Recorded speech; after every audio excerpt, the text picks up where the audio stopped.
I think it's really, really important to understand and know that everybody started somewhere. Put all the money and all the cards and everything on you. Do it. That's what's going to create momentum. That's what's going to create confidence. And that's what's ultimately going to create the life that you desire. Welcome to the Jen Gottlieb Show. Hi. Hello, family. Welcome to the Jen Gottlieb Show. I'm Jen, obviously, but maybe not so obviously to some of you. I'm Jen Gottlieb, and this is my show. If you are former listeners of the I Dare You podcast, this is just the new iteration of the podcast. We are officially relaunching, rebranding, renaming, and coming to you with something new and improved, better than ever before. This is the next evolution of the I Dare You podcast. And today, I just want to introduce myself, tell you why we're rebranding, why we restarted, why we called it something new, where the name came from, and what you can expect here. So first of all, quick introduction to any of you who are new to my family. And yes, you are now officially all part of the family. So welcome, get comfortable. You are welcome as you are to this space. This is the space to be, to just be you. If you have your headphones on or you are driving somewhere or you're in your workout, I want to make sure that you feel completely safe to just be here, tap in and listen and let go of all the other shit that's going on. You are in a safe space with family, with me, and I'm so grateful that you're here. So my name's Jen Gottlieb. I'm the co-founder of a company called Super Connector Media. I co-founded that with my husband, Chris Winfield. We help entrepreneurs and business owners build profitable brands online through events and education and coaching. I wrote a book. It's a best-selling book called Be Seen. It's back there. If you're watching on YouTube, there's a book in the back. I also am a keynote speaker. I speak internationally all around the world. I'm a former actress. I was on VH1 for 5 years. I was in a Broadway national tour. I love to perform on stage. It's my favorite thing in the world. And now I use all of those performing skills and all that time and money that I spent studying performing, and I've put it here onto platforms like podcasting and stages and events. So now I don't have to audition and wait for somebody to pick me, really in that traditional sense. Now we get to come on here and create whatever the hell we want. And you get to choose if you want to listen or not. But I'm so grateful that you're here. Now, why did we rebrand the podcast? So for those of you who have been listeners to the I Dare You podcast, so happy that you were a listener, subscriber. We got such great feedback from that podcast. But it was time. It was time to evolve. It was time to shift, and it was time to move into the next step and the next iteration of it. So let me take you back to why I started that podcast in the first place. The I Dare You podcast was started out of a dare of the day for myself. If you read my book, Be Seen, there's an entire section about dare of the days. And I'll give myself dares of the day to do things that I know in my heart that I need to do, but I'm actually kind of scared to do, and I've just been putting off. So that was podcasting for me. I knew in my heart that I needed to start a podcast. Podcast changed my life years ago. It was listening to two podcasts specifically regularly that started to completely transform the way that I thought about things and started to help me to dip my toe into reading more books about personal development, into going to events, into changing my career and starting a business. And podcasts really helped me. So I knew that part of my journey was going to include doing my own podcast, but I put it off forever and ever and ever because I thought that my podcast needed to be perfect before I started it. Right? It needed to be amazing. I needed to have everything in place. It needed to be the perfect timing, and I needed to have all the guests lined up, and it needed to be perfectly branded, and I needed to have the studio and all these things. And so before I knew it, I just kept saying, I will do it when, and when never came, right? I ended up, years later after saying that day after day after day, I'm going to do it when, I'm going to do it when, I'm going to do it when. I'm like, when is never going to come. So we just need to get this started. So I'm going to give myself the least barriers to entry as possible. And I'm just going to dare myself to take my little phone and sit on the floor of my closet and take a little mini microphone and record the first episode of a podcast. And so I did, and that turned into the I Dare You podcast. Now, that was a start before you're ready, start messy, start imperfectly situation just to get it started. I'm so grateful I did that, but I'm going to talk to you about the pros and cons and the overall situation when you are doing that, because I'm talking to you about it in real time. I did this. I did what I tell most people to do when it comes to creating content when you're afraid. Just start, or when you don't have clarity, just start and you'll figure it out as you go. So here are some of the great things that happened out of starting before I was ready. Number one, I then all of a sudden I didn't have a podcast, and all of a sudden I had one. And all I had to do in order to get one was dare myself to go record. It didn't have to be perfect. It was on my little microphone with my iPhone. It was not perfect audio. I didn't really know what I was going to say. I just talked and I had a podcast. I got it up. I got it running. I got it produced. I got reviews. I got listeners. I got subscribers. And more importantly, I gained confidence within myself that I could consistently create content every single week. I did it for over a year. So I proved to myself that I could. Now, here are some of the cons.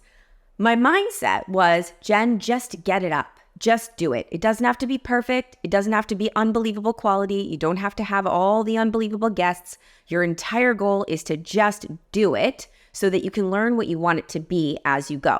The con in doing that, I would say the con, it turned into a pro, but in the beginning it was a con, was I didn't really go all in, right? I didn't do YouTube. I didn't have a lot of guests. A lot of my content was repurposed and it was great content, but it wasn't like we're going all in, we're marketing this hard, we're emailing about it. I never even really shared about my podcast on social media. If you happen to have found the I Dare You podcast, it's because you're really creative and you did a really deep search of me and my name and like, how do you find more about me?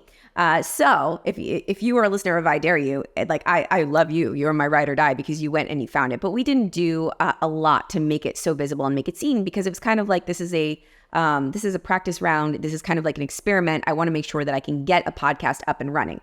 And it turned into a pro though, because now I have that confidence within myself that I can be consistent with a podcast. I know what works. I know what doesn't. I know what I enjoy about podcasting. I know what I don't enjoy. And I have now a platform. It's up. It's on Spotify. It's on Apple iTunes. It's there. We've got subscribers. We've got reviews. We've got it going. And now I'm at the point in time where we can evolve it, rebrand it, relaunch it, and go all in.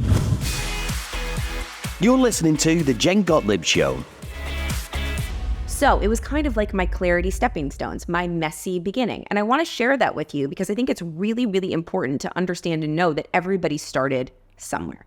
Everybody started at step one. Everybody started a little bit of a mess. Everybody started with a little bit of failures. We often listen to these podcasts and think that like a podcast that's getting millions of downloads started at millions of downloads and started amazing. Most of them didn't. Most of them made their way to that. So you are right now in the evolution of my podcast.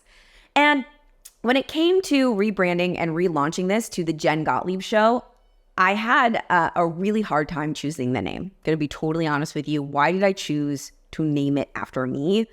It was hard.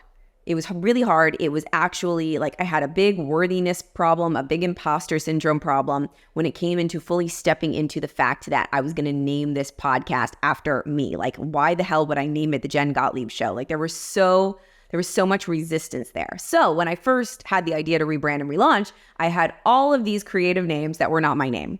Lots of them. There was a bunch of names that were, it was just like the word and then with Jen Gottlieb or the title with Jen Gottlieb. I'm not going to give them to you because who knows, maybe one day it'll relaunch again into a different name. I'm all about evolution. But I had all these creative names. I sent them all to all my friends. I got a lot of cooks in the kitchen and I asked a lot of people what they thought.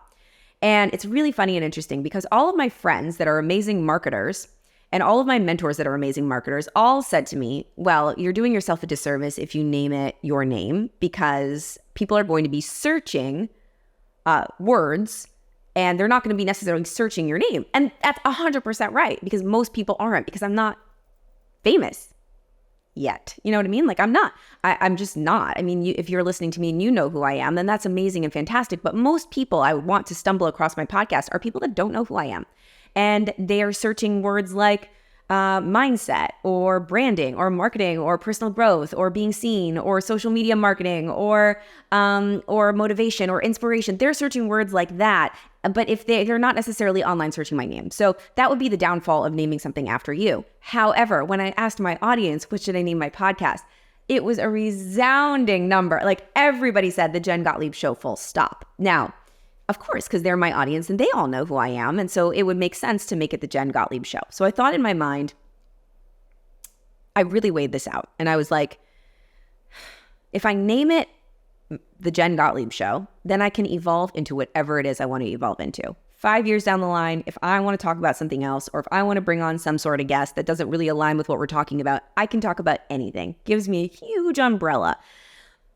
And so that sounded more fun to me. But then I was like, wait, I am not cool enough to name a show after me. And I had a serious imposter syndrome situation. But every time I went to go name it a word, I kept thinking, I want to be able to evolve. I want it to be a show that we can go anywhere with it. It can change, it can grow, it can morph. And so the show is just, it's my show and we do whatever the hell we want here. And I don't have any barriers. Like I don't have to stick in one topic if I don't want to, because we're always changing, we're always growing.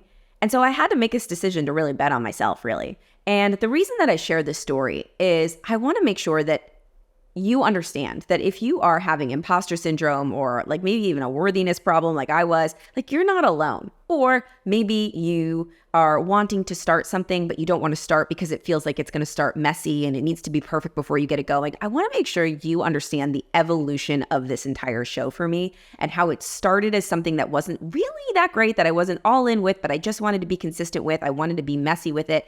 And then we evolved by getting clear by doing into what it's become now. And then the naming of it was a really big decision and it was a really big bet on me. And it's okay if you feel it in your gut to bet on yourself. In fact, I think it's the most empowering thing that you can possibly do is to put all the money and all the cards and everything on you. Do it. Why not? So I call it the Jen Gottlieb Show. And the cool thing about that is that we're going to go everywhere with this podcast. I'm going to let you be my guide because this podcast isn't for me. It is for you. I want to bring the guests that you want, the topics that you want. Obviously, I'm going to be talking about the stuff that I believe in and the stuff that interests me. But if you're like, hey, Jen, I love that. Let's go deeper down that rabbit hole. Or, hey, this person's really cool with a really cool viewpoint on so-and-so, and I want to hear more about that, and I want to hear your take on it. I'm so open. Word of the year this year for me is evolution. I want to continue to evolve into the person that I'm becoming. And I want to bring you guys along the journey. So this isn't going to be perfect. It's going to be a little messy. It's going to be better than the I Dare You podcast. I'll tell you that. We're going to be here on YouTube for every episode. Some episodes are going to be solo episodes like this. Some of them I'm going to bring on a fantastic guest. I travel a lot. They're going to be in different studios all over the country. We're going to be bopping all over the place, but we are going to be here every single week together. I'm so grateful you're here. I'm so excited for this journey. I really am. We've got some guests in the queue that are freaking amazing, phenomenal episodes that are going to be released every single week for you. The lineup is incredible. And we've got lots of really great topics for solos as well. So if you have a topic that you really want me to touch on, to discuss, please send me a DM at Jen_Gottlieb. If you have a guest that you really want me to have, send me a DM at Jen_Gottlieb. I'm there on Instagram. Also, make sure that you subscribe to the show. Make sure you subscribe to the YouTube channel. And then most importantly, text this show to a friend. Be like, hey, do you want to do like a Jen book club, and not necessarily with the book, but with the show. I love listening to podcasts or listening to audiobooks or just consuming content with a friend so that I can then discuss the episode with a friend afterwards. So get a friend involved. Text this to a friend, be like, hey, do you want to listen to this every week together? And talk about it, because the most important thing about this entire show is not that you listen to it, but it's that you take action on what you learned from it. So if there's something even just from this intro podcast, some kind of a takeaway, I want you to either share it online or I want you to take action in some sort of way that would align with the thing that you just learned. So you can continue the momentum from not just listening to a podcast, but taking action and doing, because that's what's going to create motivation. That's what's going to create momentum. That's what's going to create confidence. And that's what's ultimately going to create the life that you desire, not from sitting around and listening, but from taking action on what you've learned. So I'm going to keep this short. I love you. I'm grateful for you. I'm so happy you're here, and I cannot wait to see you next time on the Jen Gottlieb Show. Make sure you like, subscribe, comment, review, share, all the things.